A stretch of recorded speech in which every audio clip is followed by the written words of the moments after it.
Olá, peregrino que chegou ao podcast Conversa com o Meu Pastor. Meu nome é Hirata Abe, sou cientista social e converso com o meu pastor, o Dr. Anderson Clayton Pires, que fala direto de Goiânia.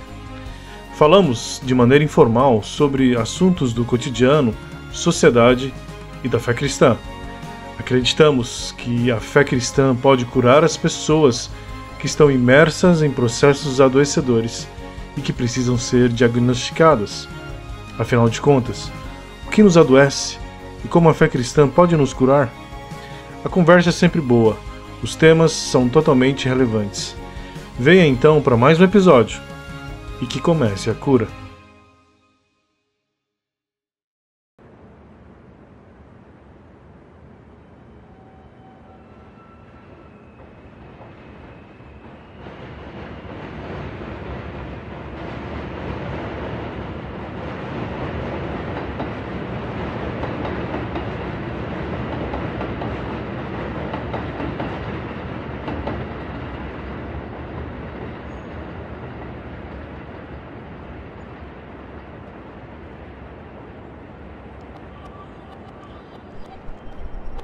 Peregrino, que bom que você chegou até aqui nesse episódio de número 20 do podcast Conversa com Meu Pastor.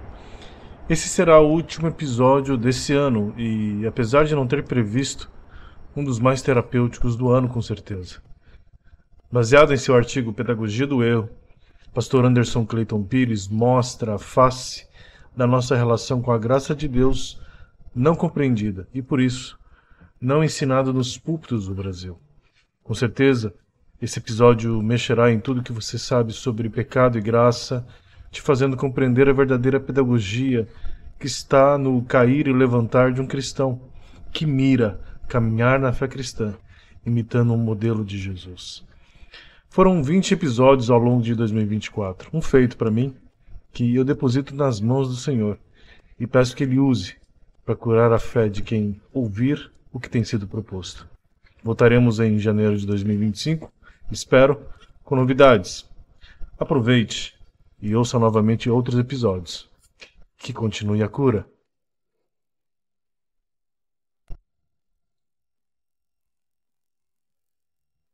Eu abri o artigo aqui agora. Você sabe que ele saiu pela revista Psicoteologia, né? Sim, eu me Ele lembro. saiu pela Ultimato e pela Psicoteologia. Na Psicoteologia eu dei uma ampliadinha nele. Deu uma ampliadinha, só mexi um pouquinho nele. Eu me lembro. Eu acho que os dois ficaram bons. Os dois, tanto a que saiu pela Ultimato quanto pela que saiu pela Psicoteologia, os dois ficaram bons. Eles pediram para modificar, né, o título. Esse título, a dimensão terapêutica da pedagogia do erro, é o que eles pediram para sair na revista, né? Sim.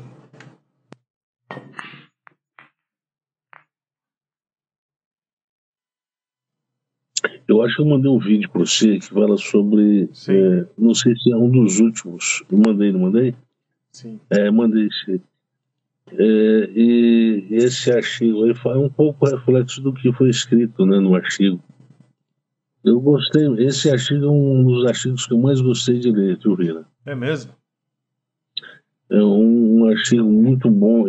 Em termos de artigo terapêutico, eu acho que foi um dos mais terapêuticos que eu já escrevi até hoje.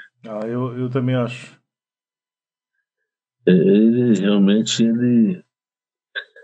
ele questiona, né, uma coisa que parece que não pode ser tocado hoje no meio evangélico, que é a questão da relação santificação e impecabilidade, né? Pecabilidade humana. Eu ontem fui numa igreja que o cara falou, santificação é separação do crente do mundo. Aí o cara vive um fanatismo dentro da religião, acha que não vai mais cometer erro nenhum na vida, nenhum pecado. E aí ele se desconecta e quando acontece dele ter uma queda, ele simplesmente não consegue mais permanecer de pé na fé. Nossa, quantas pessoas eu já vi saindo da fé, ou então saindo do convívio da comunidade. Lá atrás, quando eu era evangélico. Ih, pastor, quanta gente saía. Pois isso tudo porque há uma tradição evangélica protestante, né? Ela é calvinista, mas ela influenciou todas as tradições religiosas evangélicas. Esse assunto me interessa muito. Essa origem me interessa muito saber. O pentecostalismo, por exemplo, herdou muito dessa tradição puritana, pietista, né? E aí acrescentou, né, uma ênfase diferente, que é o batismo do Espírito Santo, né? E aí, então, surgiu um movimento pentecostal, né, no início do século. Surgiu nos Estados Unidos, né, no estado da Califórnia, e de lá foram dois movimentos lá no estado da Califórnia que eles espalharam-se para o mundo inteiro. E começa aqui no Brasil, lá no norte do país, né? Lá no estado do Amazonas, lá é que começa o movimento pentecostal. Não era Belém? Não. Bem, no norte, um em Belém, Pará. O Pará foi o pioneiro, né? Com Sim. aquele pastor. Mas, não, tá certo. O Amazonas foi um movimento, não tem a ver com. É no estado do Pará mesmo. Sim. É porque eu confundo a Amazonas como um todo ali, Como né? todo, né? Quando Entendi. eu falo no Amazonas, eu falo do Pará, eu coloco tudo no mesmo bucho, né? Sim. Então, aí surgem esses movimentos, vem um para São Paulo. O segundo movimento pentecostal do Brasil foi fundado em São Paulo, chamada Igreja Congregação Cristã do Brasil. Ela que aí tinha um lá no norte e tinha um no centro do país, né? Que era esse, Congregação Cristã do Brasil. Né? Só que eram movimentos que não havia uma convergência entre eles, né? Eu diria que a Assembleia de Deus é pentecostal e a Congregação Cristã do Brasil, ela é ultra-pentecostal. E ela é uma versão de pentecostalismo muito mais radical, né? E aí vem com toda aquela sede, né? Por uma roupagem nova que demonstre uma ruptura entre o indivíduo, entre a pessoa e o mundo, né? E aí dá esse apelo, né? Esse apelo de que agora tem que andar diferente, tem que andar com a camisa totalmente fechada, com a gola até em cima, fechada no braço. Você parece uma coisa estranha andando com aquilo, né? Uma calça comprida, gravata. Às vezes tem gente que põe até terno. Sim. Coisa ridícula, né? E aí as mulheres daquele jeito, né? Saias longas, não pode colocar roupa que mostre parte do corpo, seio, nada disso. E o cabelo tem que ser grande, porque eles entendem tanto no movimento da Assembleia de Deus quanto no movimento da Congregação Cristã, que o cabelo é uma espécie de indicador da santidade. Ah, então é isso. Ah, eu não sabia. Indicador de santidade. Então, quando uma mulher é santa, ela é fiel ao marido, leal ao marido. Então, ela não precisa pôr o véu. Se ela quiser ficar sem véu, ela fica, mas não pode ficar de cabelo curto. Entendi. Fica com cabelo longo, porque é uma espécie de selo, né? No qual se identifica a mulher que é leal ao marido com a mulher que não é leal ao marido, a adúltera. Né? Entendi. Então, uma vez, quando eu namorava com a Cristina, bem no início do nosso namoro, a gente foi. Antes de ir para lá, eu tomei um copo de vinho, né? Um copo desse tamanho aqui de vinho. E fui para a igreja. Aí chegou lá, a Cristina sentou no meio da mulherada lá, porque é separado, né? Qual igreja? Qual igreja? Ah, congregação? A congregação. É separado, mulher de homem, né? E aí a Cristina estava lá no meio da mulher, eu falei assim, vem pra cá. E eu falando pra ela, alto, usando da igreja, vem pra cá. E ela olhando pra mim com raiva, falando assim, cala a boca. Você tá me passando vexame aqui, sabe? Eu bem, vem pra cá. Sai daí, vem ficar comigo aqui. E todo mundo olhando pra mim com cara feia. Todo mundo olhando assim, Ah, ô não, rapaz, cala a pastor. boca aí, pô. Ah, não. E aí, Só pra eu entender, por e que aí que... Ah, fala. por que se separam? É, É seguindo uma tradição que eles entendem, né? Que foi uma tradição que iniciou lá na igreja de Coríntios. As mulheres separadas dos homens. Eles entenderam isso. Quando as mulheres colocam véus, os véus, né? sim. Mas naquele sentido, naquele caso lá, o véu era substituto do cabelo grande. Sim. Então, a mulher que tinha o cabelo grande era sinônimo de que ela respeitava o marido. Respeitar significa não trair o marido, Aham. ser leal sexualmente ao marido. Quando Paulo fala lá em Efésios, marido, ame a tua esposa, curiosamente, é uma forma de amor sem sentimento e sem emoção. É o cuidado, né? É o cuidado. Mas é um cuidado que para mim, é um cuidado que diz respeito à necessidade sexual da mulher. Olha só. É mais do que Por infraestrutura. isso que é uma correspondência. Ele fala assim, ame a sua esposa, mas não pode se amar sexualmente uma mulher na forma agapau. Isso não pode, é só na forma erótica. Mas curioso quando Paulo fala assim, cuidar, mas cuidar no sentido de suprir. O corpo tem necessidade, então supra as necessidades do seu corpo. Paulo fala, assim como você supre, cuida do seu corpo, cuida do corpo dela. Então é suprir necessidades do corpo. A relação ali é uma relação que sugere exatamente essa ideia. Porque logo em seguida ele diz, olha, seja leal, mulher, respeite. Quando fala sujeitar ao vosso marido, logo a seguinte, ele diz que esse sujeitar significa respeitar. Sim. Portanto, são conceitos que mantêm uma convergência semântica, uma sinergia semântica, melhor dizendo.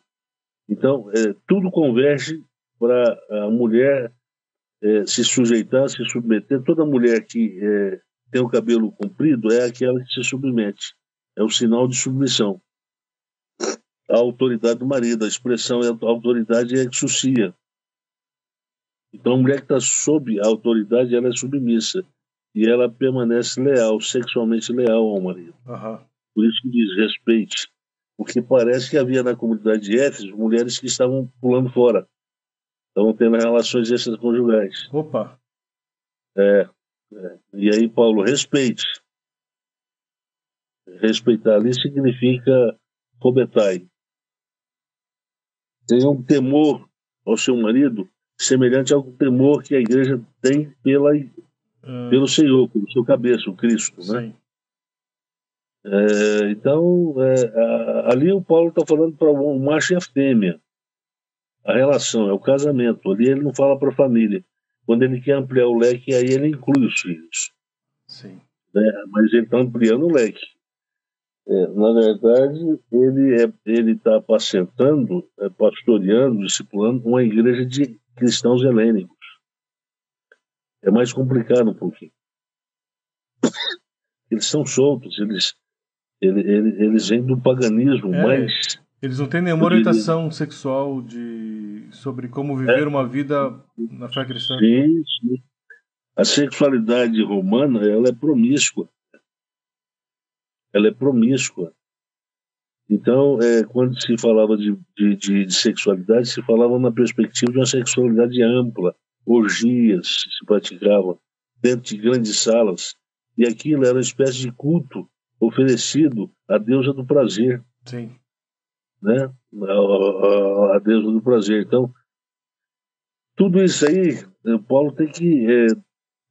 Paulo anda sob casca de ovos ali, né? Então, tem judeus também lá? Tem judeus nas comunidades, mas judeus que não aprenderam, que nasceram fora da geografia, da geopolítica de Israel, da geopolítica do judaísmo.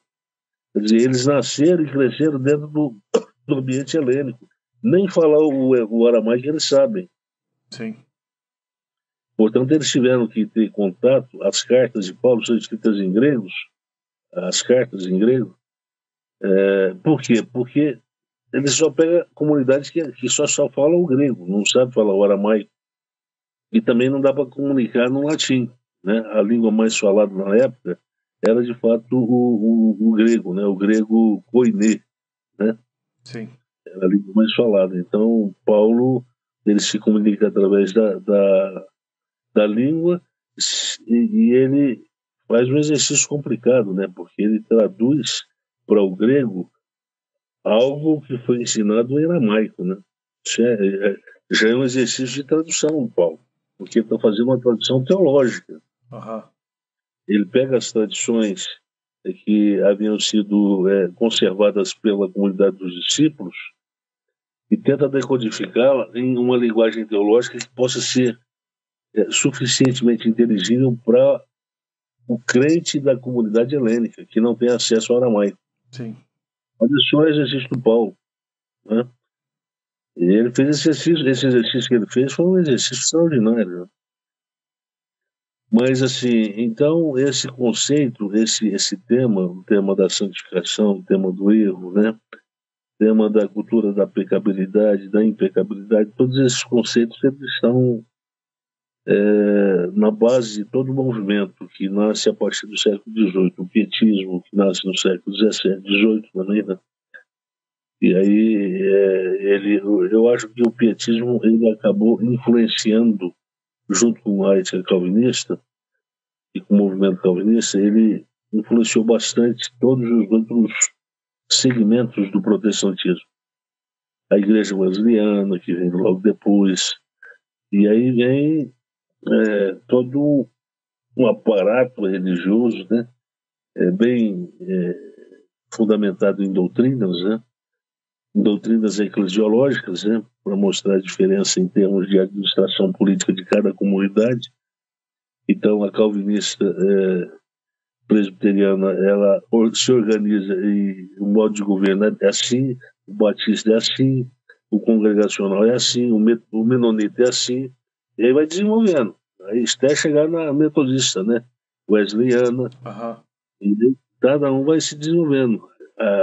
O movimento pentecostal, ele já está praticamente, ele é o último movimento que nasce como corolário da primeira onda do protestantismo na Europa. Uhum. Aí nasce, mas fora do reino europeu, fora do terreno europeu, fora da geografia europeia. Nasce o pentecostalismo, né? Que é um pouco da síntese do pietismo com o movimento puritano, né? Ele herda muita coisa do puritanismo e também do movimento pietista. Ele não é calvinista. O pentecostalismo ele não é calvinista. Sim. Ele assimila mais a doutrina da salvação, ela está fundamentada muito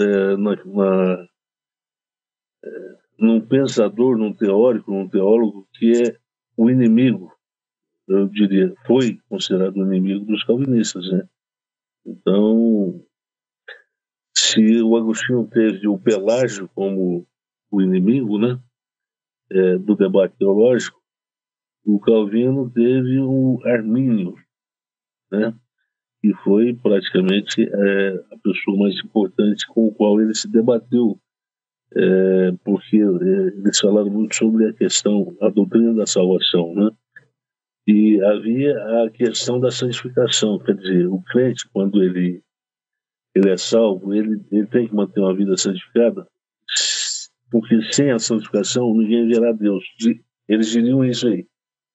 E aí há uma dificuldade por parte dos intérpretes da teologia da salvação do sistema calvinista, porque a doutrina da Tulip diz que uma vez salvo, é eternamente salvo. Sim. Então, e diz que o crente, se ele foi salvo, se foi chamado, então ele não perde a salvação. Aí as pessoas começaram a perguntar, mas e se ele entra na prática, se ele volta à prática do pecado, como é que faz? Então, houve sempre essa relação de tensão. O erro, cometer erro, significa pecar contra Deus. E aí se criou um tabu em cima do conceito, quando, na verdade, o erro é parte constitutiva de uma existência marcada por um déficit ontológico, existência humana. Então, não pecar significa deixar de ser humano. Sim. É se humanizar. Por quê? Porque o que caracteriza a humanidade é exatamente essa capacidade de cair e aprender com a queda.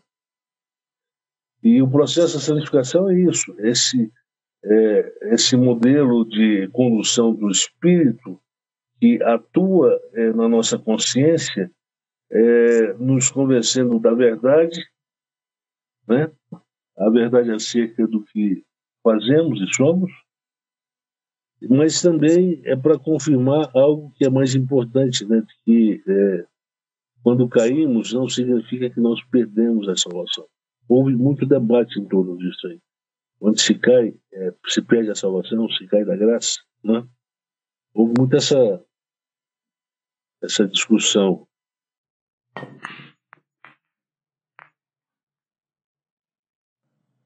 Pois bem, então aí se criou esse tabu, né, em torno do conceito erro.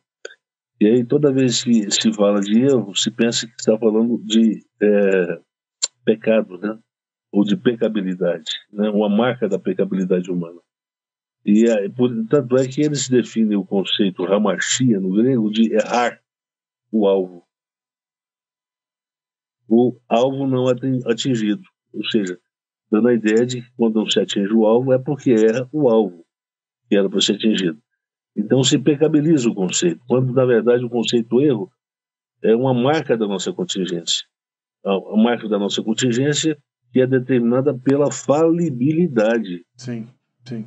Pela pecabilidade, pelo déficit ontológico, pela finitude, pela insuficiência operacional do nosso ego. Sim. No sentido de que ele não tem clareza no que quando escolhe, e na maior parte, quando tem uma clareza, ele tem dificuldades de operacionalizar essa escolha, porque ela representa uma espécie de renúncia que produz experiência de patos, de sofrimento.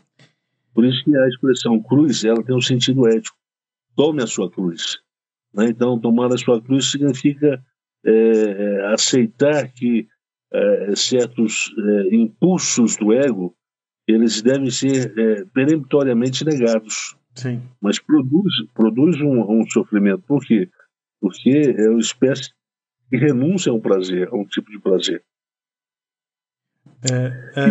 Sim, só para... Eu quero voltar nessa parte do déficit do ego, déficit ontológico do ego que a gente tem, e dessa falibilidade na operacionalidade.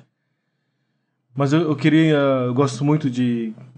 Para dar exemplos claros e mostrar como o pietismo ele não só influenciou, mas ele ainda adoece as pessoas.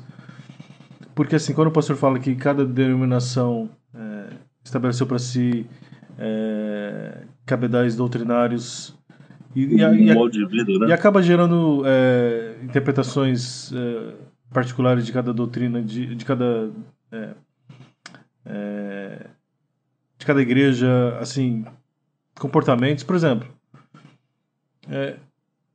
Além da má interpretação, ainda há esse anexo de outras regras e que não tem a ver com a fé cristã, pastor. Então, quer dizer, não é só a interpretação errada, mas também o acúmulo de regras inalcançáveis, inatingíveis, que vai gerando Quer dizer, o que vai gerar nessa pessoa? Por exemplo, esses dias eu estava ouvindo um pastor e ele falou assim, cristão que é cristão tem que chegar cedo no horário. Eu falei, mas... Isso é o perfeccionismo. Isso aí não há essa... não dá para associar a ideia de pontualidade cronológica com santidade. Uma coisa é voltada para a atividade da igreja, da comunidade, da congregação. Chega pontual para os cultos, para não atrasar as atividades da igreja, para não tumultuar as atividades da igreja. É isso que ele está querendo dizer. A igreja é uma coisa separada do crente, que é considerado o que eram, o templo de Deus, e eram tuteu, né? Então é o templo de Deus, é o verdadeiro templo de Deus, é a pessoa, Sim. não é o espaço em que as pessoas se reúnem para adorarem a Deus. E Que na verdade naquela época, no primeiro século, nem existia. Era proibido o Império Romano.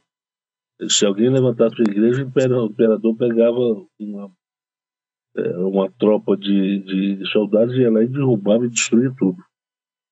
Não se podia, tanto é que eles destruíram todas as sinagogas que haviam na capital de Roma, ainda no primeiro século, né? sim. Então, e eles confundiam os judeus com o cristianismo, o judaísmo com o cristianismo. Eles não conseguiam fazer uma diferenciação.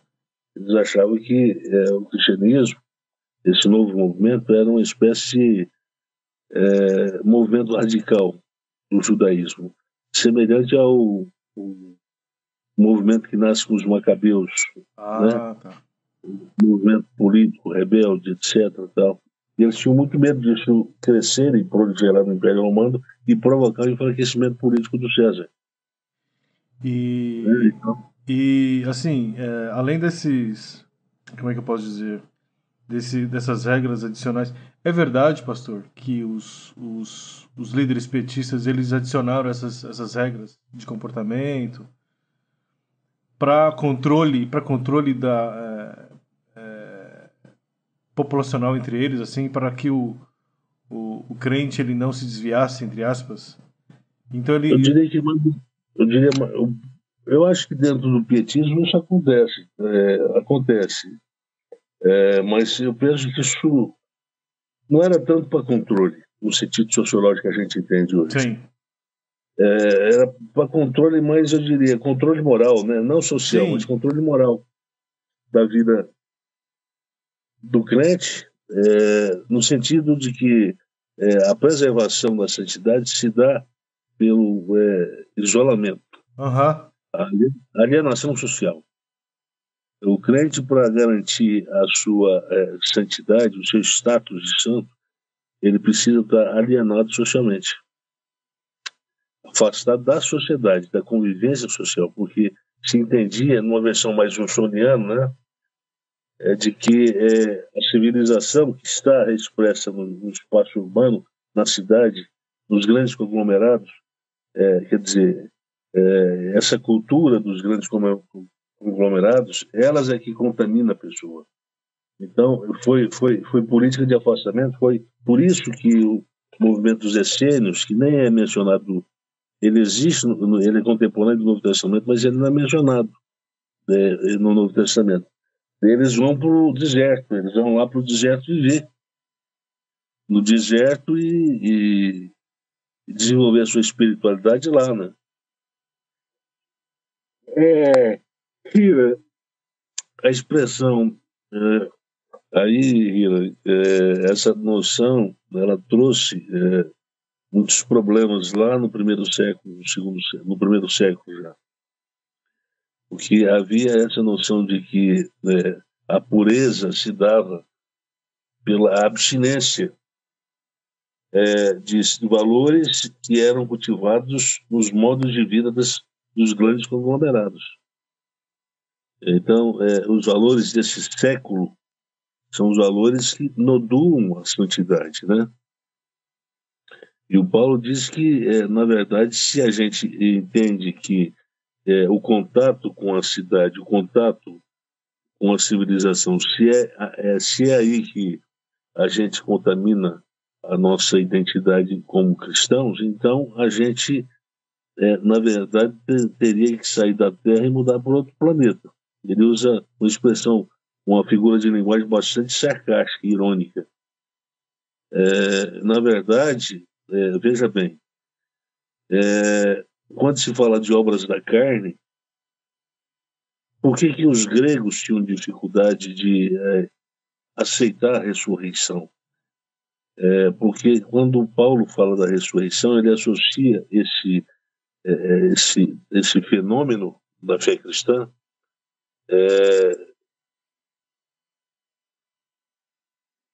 primariamente protagonizado com a ressurreição de Jesus Cristo, ele associa o conceito de espírito, essa polarização espírito-carne, que na verdade está presente tanto no rabinismo quanto também na filosofia grega, e Paulo provavelmente esteja falando para pessoas crentes que tiveram acesso à cultura helênica, e portanto essa oposição carne e espírito vem exatamente daí, desse dualismo ontológico que foi herdado da filosofia grega, pré-helênica, platônica, aristotélica, né? Entendi. Então fala assim, olha, as obras da carne são, aí vai lá, ele lista quais são as obras da carne. Então, quando é carne, significa impureza. Sim. Quando é espírito, é nobreza, é virtude, é virtuosidade. Né? Então, o espírito é a morada da virtuosidade, da santidade, etc. Né? E o Paulo ele quebra um pouco, num certo sentido, porque ele introduz um novo sentido para o conceito de espiritual, o homem, né? O corpo espiritual. O corpo da ressurreição é um corpo espiritual. Opa! Aí havia entre os helênicos e entre alguns judeus aqueles que começaram a circular, a divulgar um movimento chamado de gnosticismo. Começaram a ensinar essa doutrina de que a ressurreição na verdade já tinha acontecido, porque se tratava de uma ressurreição espiritual, da alma, do espírito, e não da carne, porque a carne não pode ser redimida, ela não pode ser recuperada. Sim. Não há redenção para a carne. Sim. E Paulo fala da ressurreição do corpo, e chama esse corpo de corpo espiritual, o corpo da ressurreição. Aí o cara pensa que é um espírito, é uma coisa invisível que se move no espaço e no tempo. Na verdade, não. O corpo espiritual está lá, foi mostrado para os discípulos, o corpo de Jesus. É um corpo diferente do nosso corpo, mas é um corpo. Então, a noção que Paulo tem de espiritual, de espírito, é diferente da noção que se tinha tanto na filosofia platônica, platônica aristotélica, quanto na filosofia platônica helênica também, helênico-platônica. Então, é diferente a forma como ele lida com o conceito. Portanto, quando se fala do espiritual, as obras do espírito, ele está falando de valores que foram espelhados a partir da herança moral deixada por Cristo como cabeça da igreja. Então, são valores que foram personalizados no modo de vida dele. Sim.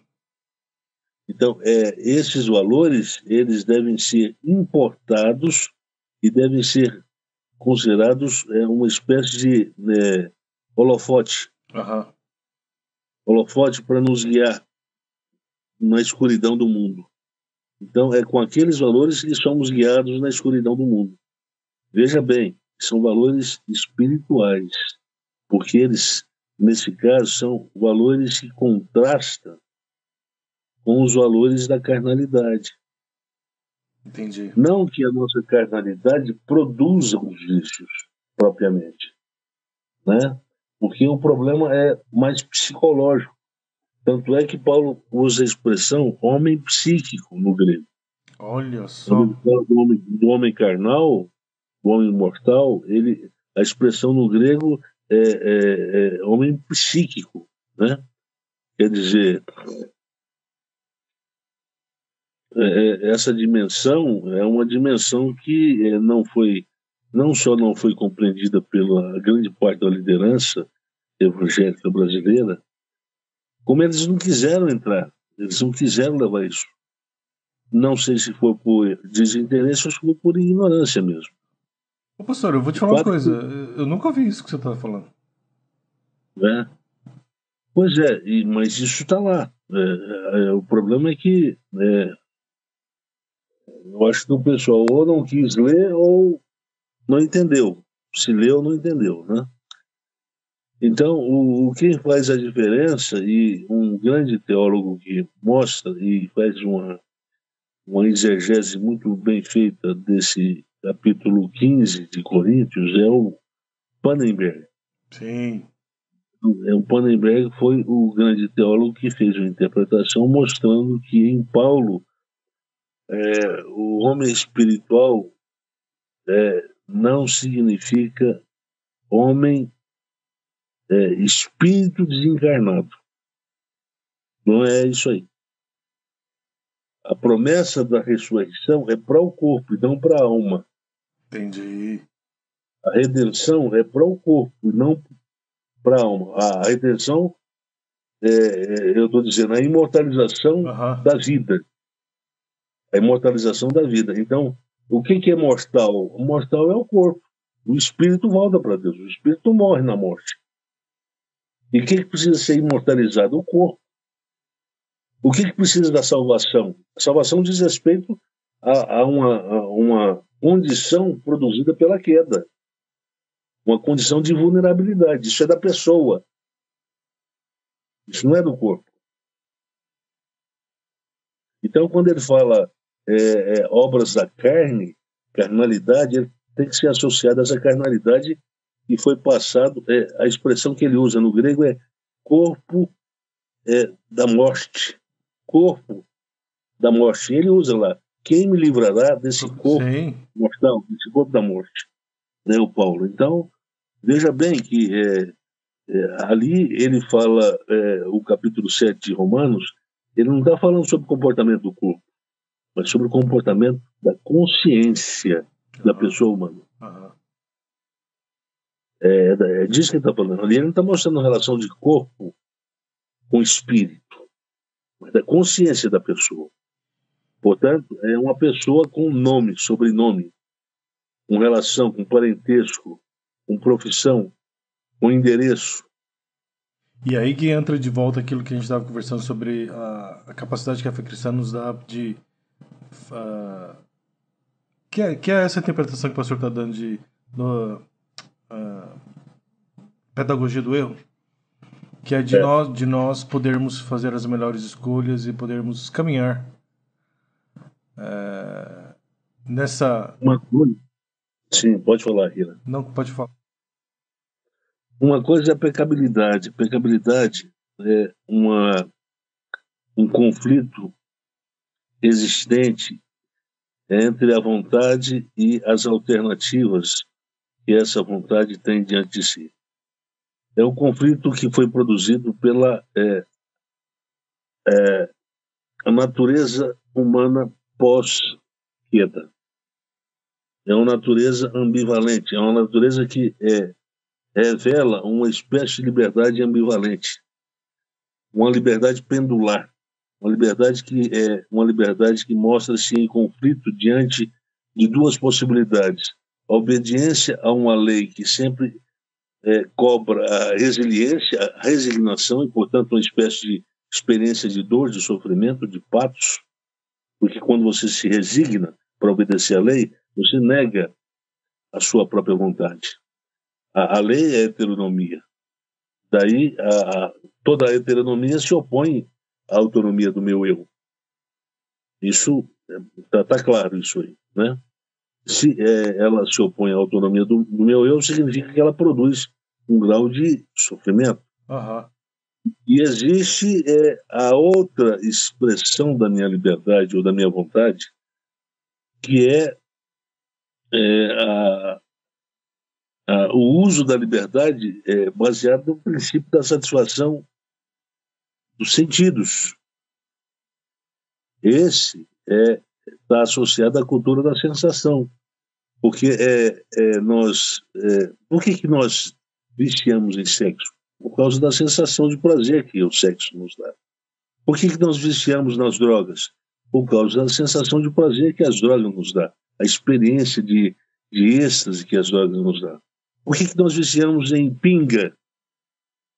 Né? Por causa da sensação de prazer que isso, ou de desconexão, nesse caso. Mas não deixa de ter um grau de prazer também. Sim. Ou seja, nós temos uma polarização. Enquanto a lei preconiza a renúncia do ego, se trata de uma heteronomia que impõe uma normatividade que não vai de encontro com o estado de natureza da pessoa humana. Uhum. Por outro lado, Paulo fala daquilo que atrai de forma inevitável o olhar e o interesse desse outro eu que coexiste no mesmo ente-pessoa. Então, são dois eus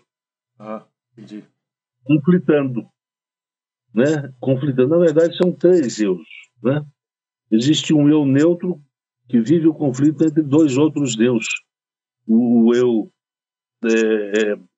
produzido pela civilização, cerceado pela civilização, que é o eu que obedece à normatividade da lei, e existe o outro eu, que é o eu que representa o homem natural.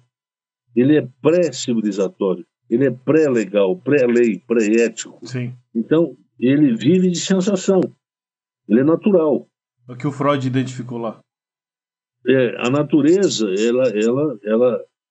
o que você tem na natureza não são regras. Você não é caminhado, na natureza você não é caminhado por regras, você é caminhado por instinto. Um mal-estar da civilização, o que o Freud está tentando recuperar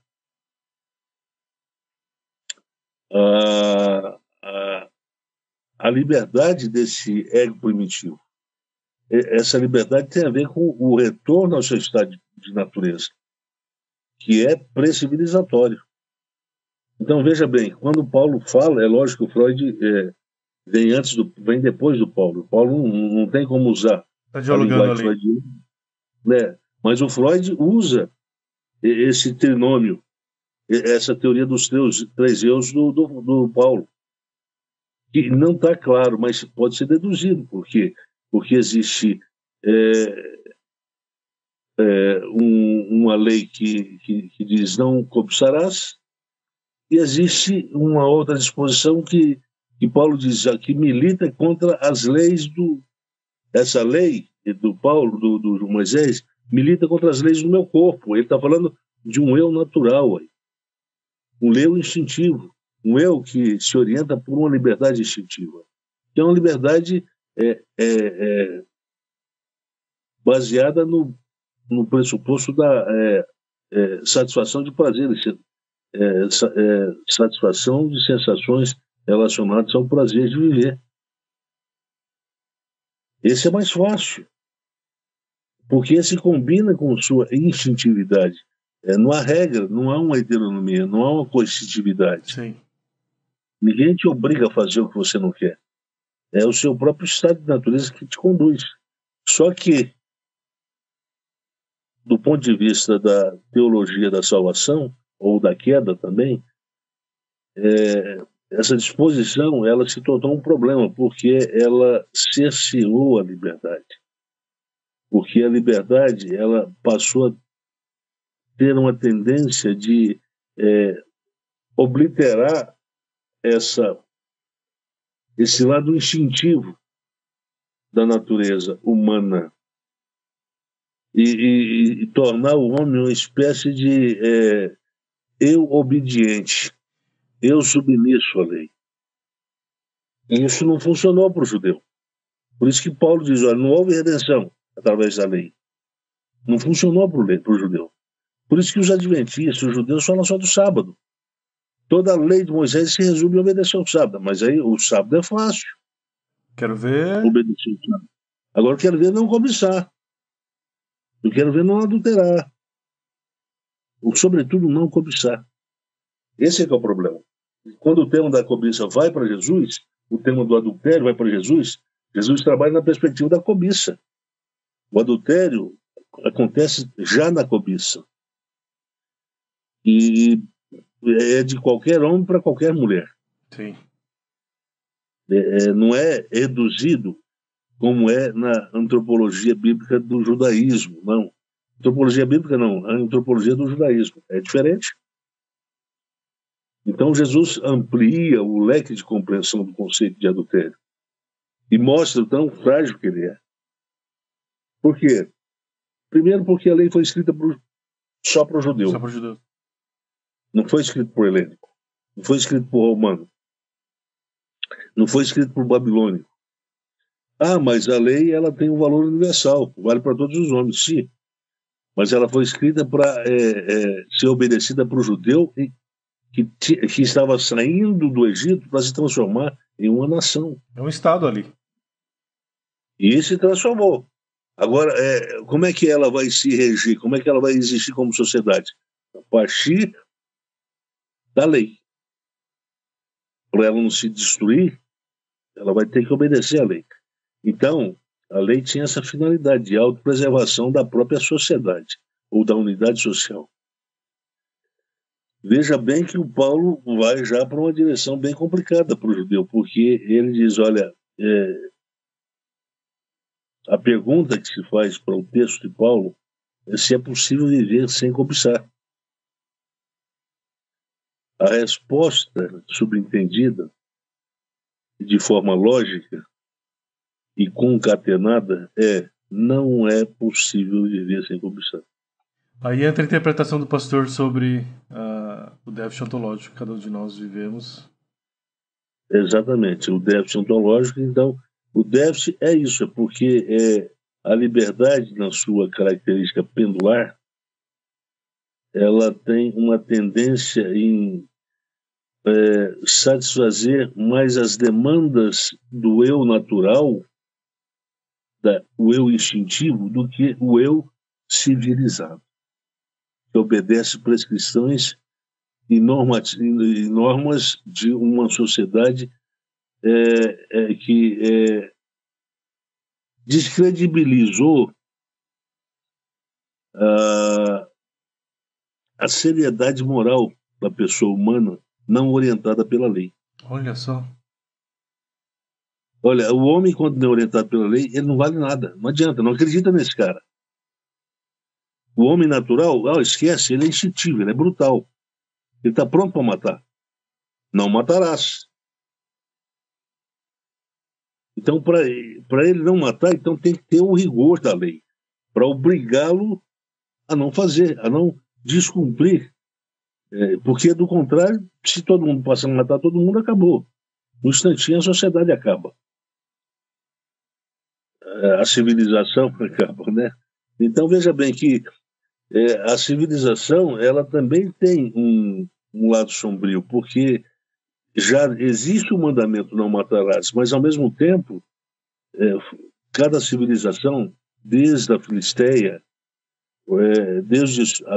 com os filisteus, desenvolveram tecnologias. Por exemplo, a tecnologia do ferro foi desenvolvida pelos filisteus. Das armas, Sim. das lanças, das armas de guerra. Por que eles desenvolveram armas de guerra? Para usar essas armas para plantar arroz e alface na terra? Não. Subjugar, né? Foi para matar inimigos que representasse uma ameaça para eles na terra deles, na geopolítica deles. Então, foi para isso, para alcançar esse benefício de autoproteção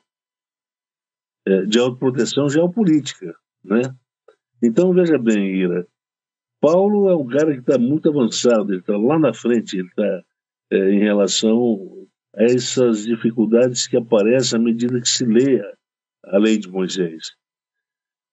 Por isso que eu acho um absurdo alguns pastores, dentre eles alguns presbiterianos, tem até um pastorzinho presbiteriano aí, lá de São Paulo, da Maria, ele está relacionado com o Mackenzie lá, um pastorzinho presbiteriano lá. Ele escreveu um livrinho tal de Lei e Graça. E nesse livrinho ele resolve mostrar que a lei tem validade mesmo para os cristãos, sabe? E aí ele faz uma divisão, eu acho que ele está querendo sugerir que existe uma parte da lei. Ele é seletivo. Ora. Ou você abraça a lei na sua completude, ou você não tem como abraçar a lei na sua completude. Não se seleciona. Pergunta para o judeu do primeiro século se ele faz essa separação entre uma parte, ele fica e outra parte não. Ele vai falar que isso é um absurdo. E esse Zé Mané, lá de São Paulo, ele acha que é possível. Então, veja bem como é que esse povo é complicado, né? Distorce tudo. E as igrejas estão aí até hoje, ó, sofrendo, porque não sabem o que são ainda. Aí quando fala assim, os desigrejados, eles não são desigrejados porque compreenderam que há um conflito entre a fé cristã e a fé evangélica, não. Cansou, O né, motivo pastor? não é esse. Cansou, né? Ele cansou das fofocas da igreja, eu diria, das porneias que acontecem dentro da igreja, às vezes envolvendo até mesmo o pastor. Ele cansou foi disso, do lixo que a igreja colhe na rua e coloca lá dentro, e obriga todo mundo a coexistir com esse lixo. E por que a pedagogia do erro é tão terapêutica nesse sentido, pastor? Porque ela considera o erro como parte, como complemento, como parte indissociável da forma de existir do homem no mundo. Pastor, isso é demais, isso é terapêutico demais, pastor. Ou seja, para que você vai se punir? Para que você vai se culpar por uma coisa que é natural, cara? É natural. Aí eu falo assim, mas e como é que eu me santifico com esses erros? Bem, você vai aprendendo, à medida que você comete, você vai aprendendo até que, com o tempo, esse erro vai perder o poder de encanto. É aí que dá a santificação. Quando perde o poder de encanto. Quando ele aparece, o erro aparece, mas eu não me deixo mais ser dominado por ele. Perdeu o encanto. Isso é inocência. O pecado já não terá mais domínio sobre vós. Considerai-vos Exatamente. livres do pecado. Livre. É isso aí. Você entendeu? É isso aí. Quer dizer, já que nós estamos em marcha para a inocência, de volta para a inocência, então o erro vai ter que ser, vai ter que estar aí nesse processo. Ele não pode ser separado. Eu gosto quando o pastor... Ele não pode ser destituído, porque se ele é destituído, nós não temos com que aprender. Nós não aprendemos. Por quê? Porque não houve uma mágica. Ainda esse homem espiritual que o Paulo fala, ele é um homem que ainda contém a margem de conflito entre duas possibilidades. Está lá no capítulo 7. Se não existe o erro, então não há razão para ter o conflito. Uhum. Então é mentira o que o Paulo está falando. Ele está usando um argumento falacioso. Você entende? Então, essa coisa de que agora nós somos perfeitos, não. O perfeito não significa completude. O perfeito significa maturidade. Uma coisa é eu ter maturidade para fazer certas escolhas. Outra coisa é eu não ter defeitos que possam servir de impedimentos contra a realização da vontade de Deus. E essa é a mensagem que o puritanismo no século XVIII, XIX dá. Nós agora somos perfeitos, agora a gente faz a vontade de Deus, a gente tem condições de fazer a vontade de Deus, porque o pecado não tem mais domínio sobre nós. Mas para aí, calma aí. Vamos entender melhor o que o Paulo está querendo ensinar com isso aí. É um processo. A volta à inocência é um processo que delonga, demanda tempo, demanda erro e demanda aprendizado com o erro. Entende? Não é uma coisa mais difícil, é uma coisa mais complexa. Isso é muito bom, isso é muito terapêutico, pastor. As pessoas precisam saber disso. Sim, eu acho que por causa da culpa, né, Rira? Porque tem pessoas que estão indo para a depressão porque há uma associação entre a culpa e a depressão. Elas erram depois do erro nasce uma culpa ilegítima. Por quê? Porque nem sempre quando a gente erra com intenção de errar. Na maior parte das vezes, a gente erra sem ter intenção de errar. Sem ter intenção de errar. Sim. Eu acredito que o Adão, ele não teve a noção sobre as consequências que adviriam sobre a humanidade por conta do erro que ele cometeu em aceitar o fruto proibido dado de forma sedutora pela sua própria esposa, mulher. Ele não sabia. Esse desdobramento seria tão complicado. A maior parte das vezes, quando a gente erra, a gente também não avalia as nossas alternativas morais de uma forma exaustiva para nos dar segurança. Não, agora eu estou escolhendo de forma correta, não tem margem de erro. Não, não existe isso. Isso é mentira. Eu gosto muito quando o pastor faz a diferenciação desse novo cristão que se propõe romper com o mundo, as práticas do mundo e ter uma nova vida que caracteriza essa ruptura. Então essa pessoa que rompeu, ela está nesse conflito, ela vai estar nesse conflito, mas a providência, o Espírito Santo vai estar, entre aspas, santificando essa pessoa. Por isso que todo mundo que está ouvindo isso aqui tem que voltar lá no episódio número 2 do podcast Querer para Viver, para entender o que significa essa inocência que o pastor fala, o que significa salvação. E de quebra, o conceito também de santificação que ele vai trabalhar nos próximos episódios que estão na frente do episódio 2. Sensacional, pastor. Nós vamos trabalhar agora a liberdade. Dentro da liberdade, nós vamos usar, pensar, refletir sobre o conceito de pecaminosidade, o conceito de pendularidade, a antropologia da pendularidade, quer dizer, é uma liberdade que oscila para dois lados, ela não é unigerencial, ela não é submissa, ela não se submete a um só polo, mas ela tanto pode obedecer à rigidez da lei, como também pode não obedecer. Obedecer o princípio do prazer, que está associado à sua natureza instintiva, ao seu estado de natureza. Você lembra do Hobbes, né? O estado de natureza. Sim. Não existe lei do estado de natureza. Quando a gente quiser sair desse estado de natureza, a gente chama a espada. A espada hobbesiana. Ela estabelece limite para a liberdade. Ou obedece ou morre. Uhum. Né?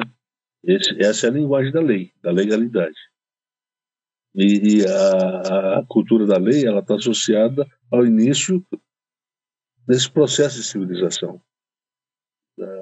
Com a civilização que a noção de bem e mal se cristaliza. De bem-estar, bem moral, se diferencia então do mal, nos diferenciando em termos nos diferenciando dos animais. Uhum. Né? Porque entre o eu Anderson, sou um primata, e o eu gorila, que é também um primata, o eu Anderson ainda consegue, por causa da liberdade, ele consegue exercer uma reflexão, uma ponderação diante de possibilidades. Olha bem, se isso ficou difícil, houve um hiato entre a queda e o advento da ressurreição. Quando Paulo fala sobre Coríntios, ele já está falando para o homem nesse contexto da vida regenerada pelo Espírito, em que o crente agora espera a santificação por causa da promessa da ressurreição do corpo e a redenção da pessoa. Uma pessoa que não passa pela redenção, ela não pode esperar a imortalização do corpo. Por quê? Imagina você dar uma matéria, o corpo, para uma pessoa não regenerada. ela vai virar um Sim. demônio. Não... Vai virar um demônio. Você entende? Porque ela vai ter uma personalidade torta, Com valores de um corpo que não... uma garantia de uma vida que não vai ser ameaçada, não vai ter ameaça para ela. Ele vai fazer o que quiser, irmão. Quem mata? Não tem morte para eles. Ele vai ser o pior do que o que nós temos aqui no Brasil. Sei. Vai ser pior. Entende? Então, bem, seria o maior de todos os tiranos. Vai ter passaporte e ele vai ter passaporte e poder para fazer tudo que ele quiser sem... Tudo. Sem... E não tem quem segura. Não tem quem segura. Vai lá e dá uma espadada, vê se mata. Não tem, dá tiro, não morre. É um Wolverine. Só que o Wolverine opera pro bem. Sim. Agora imagina o Wolverine operando pro mal. Tá? Fudeu para todo mundo. Sim. Não é verdade? Então, a questão é a seguinte: vocês querem a ressurreição, a imortalização do corpo? É preciso a transformação da pessoa. E vos renoveis pela vossa mente, né? Vos transformai-vos pela renovação da vossa mente. Para que a gente tem que a gente tem que se transformar pela renovação da mente? Para se transformar numa pessoa melhor. Para vocês serem santificados, porque existe uma promessa para as pessoas que forem santificadas, para as pessoas que estão de retornando para o estado de inocência. Essa é a finalidade da santificação. E qual é a promessa? A imortalização do corpo. E o melhor aqui que o pastor fala não é um viés humanístico, não, é um modelo. Aponta para o modelo Maranata. É isso aí. Vira. Muito bom, Isso é muito extraordinário. Sim. Isso não... Agora deixa Ninguém eu falar. fala sobre isso. Isso não é doutrinismo. Isso são temas que estão associados a valores que foram preconizados pelos apóstolos, mas esquecido pela tradição eclesiástica. Por quê? Porque a tradição eclesiástica elegeu a filosofia e abandonou a Bíblia, sobretudo o Novo Testamento. Abandonou. Eu tava ouvindo... E aí a gente virou uma religião filosófica. Um cristianismo filosófico. Isso foi até o Tomás de Aquino. A gente pensou, agora com a reforma vai melhorar. Aí veio um Lutero de sola, a escritura, blá, blá, blá, blá. Mas o que melhorou? Nada. Lutero, sei, bicho. Falhou, hein, bicho. Você tomou cerveja quando foi escrito aqui na Tomei. Então tá escrito. Você esqueceu de falar o principal, pô. Esse trem do sola, dos 3 solas aí não funciona. Mudou alguma coisa? A igreja está melhor hoje do que lá no século XVI? Não. Então, faltou tocar no ponto central, cara. Não é que você fez a coisa errada. Você não errou. Você falou as coisas certas. Mas deixou de falar o principal da fé cristã. Meu Deus. Ele coloca lá nos seus escritos, de forma muito discreta. Ele quer falar, mas não fala. Ele não adianta. Ele não avança o tema. Então, a questão que isso que eu estou falando para você, ele devia ter colocado. Ele devia ter colocado em evidência esse tema. Porque ele se preocupa com o tema teológico e esquece do tema ético. E o protestantismo é uma religião sem ética. Essa é a nossa tradição. É uma religião que não se pensa, o indivíduo não se pensa eticamente. Paulo diz, vede, portanto, como vocês caminham na vida. Aí a tradição é o indivíduo se pensando eticamente. Uma vida para a saúde. Ética para a saúde. Porque vem lá da tradição sapiencial. Olha, se você quer ter saúde para o corpo, quer ter saúde na vida, então cuida. Pondera a vereda dos seus pés. Veja onde você está fazendo. Veja as escolhas.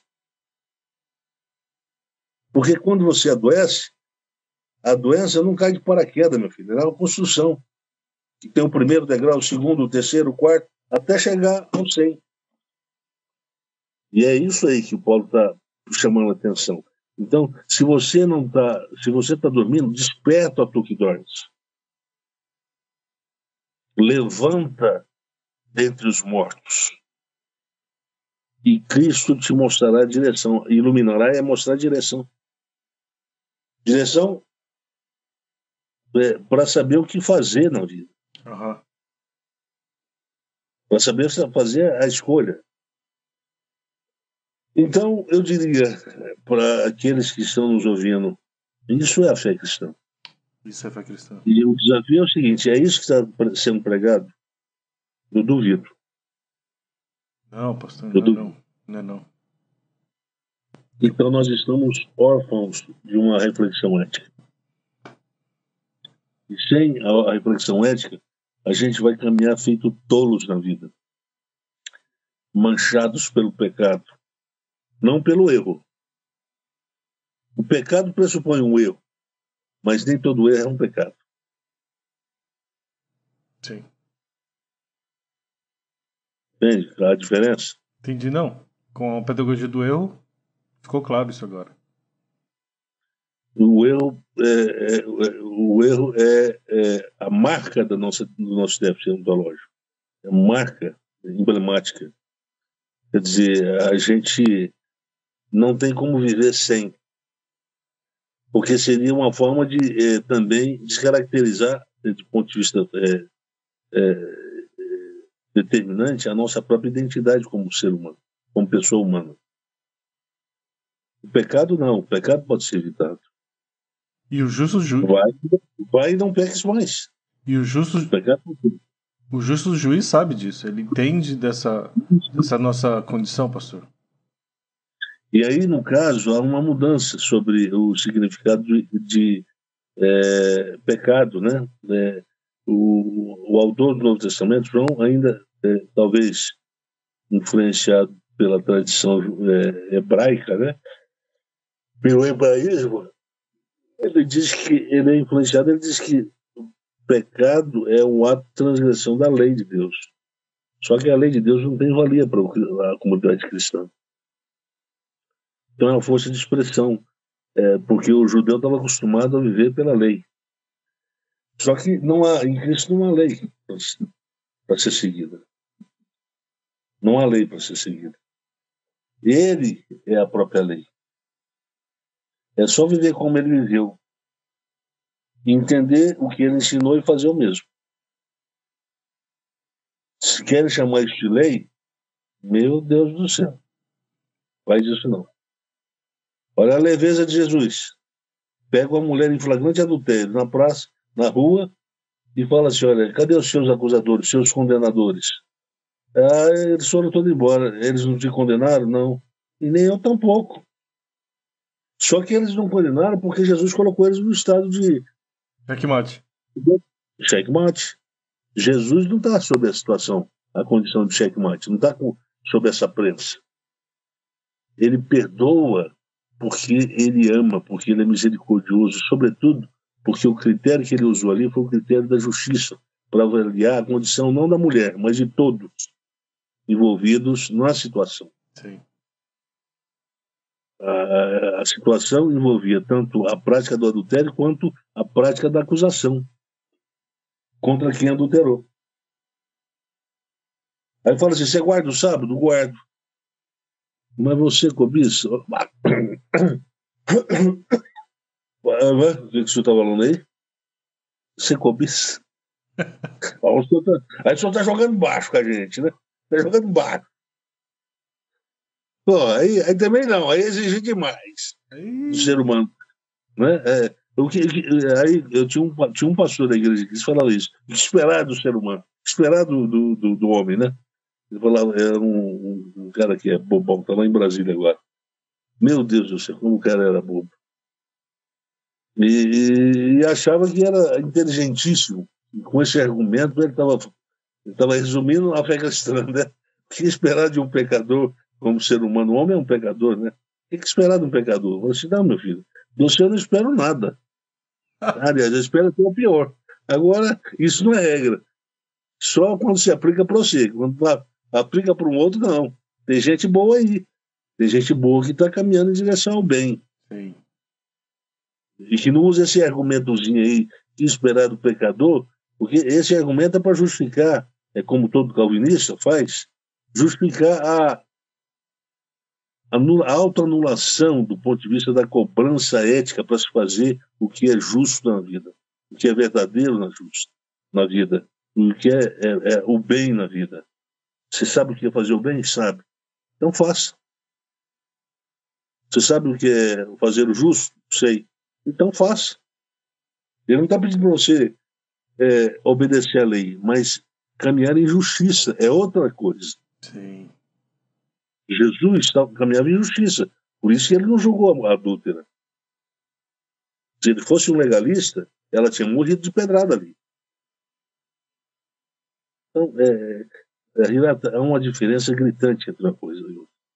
Por isso a comunidade cristã, a comunidade dos discípulos, elas vão se afastando cada vez mais dos judeus, do ponto de vista da compreensão teológica da fé, compreensão ética da fé, compreensão antropológica da fé. Engraçado que esse movimento, Paulo falou, ó, vocês vão ter que pregar o evangelho para os gentios. Porque o evangelho aqui não vai sobreviver se ficar aqui no meio dos judeus. Não sobrevive porque tem a lei determinando. Aí vem os judeuzinhos que eles querem contaminar a fé cristã. Aí eles querem judaizar a fé cristã. Mas não, tudo bem. Eu acredito em tudo que Jesus fez, tudo, mas a gente tem que resgatar 2 ritos da nossa lei. O rito da circuncidão e o rito de guardar o sábado. Ah, bom. Então tá beleza. É só para... Resolveu tudo agora, meu filho. Resolveu tudo. Vai ter que botar o quê também? Vai ter que ir para a sinagoga? É, sinagoga. Aqui os fariseus não podem perder a mamata. É isso aí.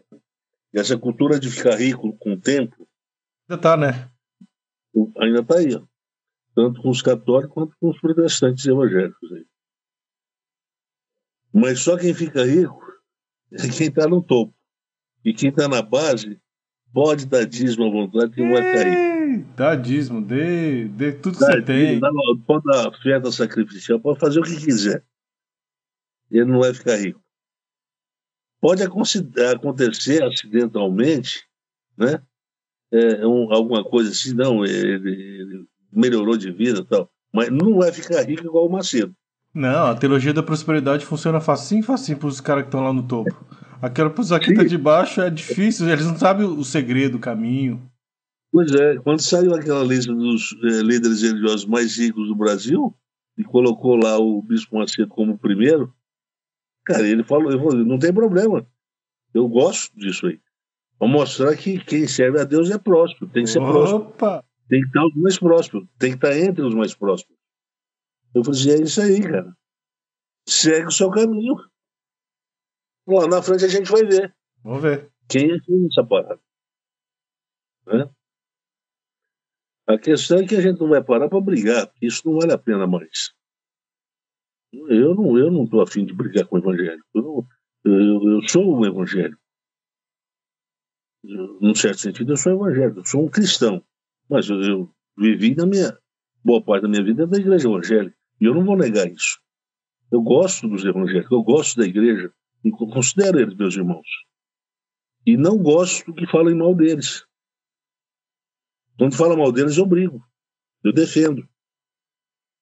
Eu sei onde o calcanhar de Aquiles da igreja evangélica, onde está. Mas eu não tô. Se eu tiver que ajudar, eu ajudo. Atrapalhar, não.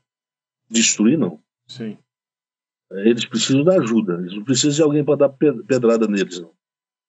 Então, com toda honestidade, eu tenho amor pelos evangélicos. Um amor. Eu não consegui desenvolver o mesmo amor pelos católicos. Eu não convivi na igreja católica. Não teve convívio. Mas eu acho a igreja evangélica extraordinária. Ela produz músicas extraordinárias. Tem reflexões boas que são feitas nos púlpitos, muitas reflexões terapêuticas que são feitas nos púlpitos. Eu ouvi várias já na minha vida, lá em São Leopoldo. Eu participei de uma igreja lá que o pastor fazia reflexões terapêuticas lá. Eu era fã do cara. E, então, tem sim. Então, mas precisam aprender o que significa viver na fé cristã. E se Deus me deu essa missão e essa vocação, é isso que eu quero fazer. Sim. Então, eu não quero ir com pedra. Eu quero ir com a disposição e o coração aberto. E quem entender e quiser viver, não precisa sair de igreja, não precisa virar um desigrejado, ao contrário. Tem que entrar dentro da igreja, revitalizar a igreja, porque o que vem pela frente aí não é fácil. A igreja vai ter que estar curada, vitalizada, como diz lá o apóstolo Paulo, vai ter que estar sem máculas, sem rugas, gloriosa, porque o que vem pela frente não é mole, não. Então é isso, Rira. Eu acho que foi uma boa reflexão, né? Sensacional. Uma boa reflexão. Sensacional.